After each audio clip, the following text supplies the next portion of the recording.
येवला शहरात मोठ्या उत्साहात साजरा होणाऱ्या 3 दिवसीय पतंगोत्सवाची सांगता मोठ्या जल्लोषात करण्यात आली।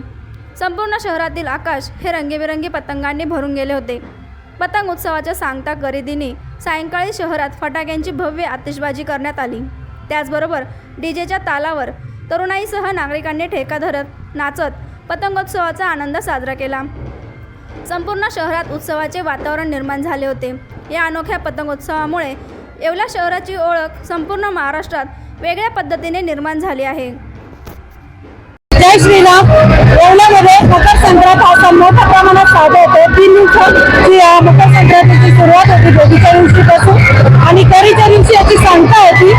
सांगता ही फटाक्याने आतिषबाजीने मोठ्या प्रमाणात होत असते आणि आतिषबाजीच्या साठी येवल्याची मकर संक्रांती खूप प्रसिद्ध आहे। भारतात नव्हे तर प्रसिद्ध अशी संक्रांत येवल्यामध्ये होत असते आणि आमच्याकडे भारतातून नाही तर बाहेर देशातूनही पाहुणे आलेले आहेत। मकर संक्रांतीच्या सगळ्यांना हार्दिक शुभेच्छा।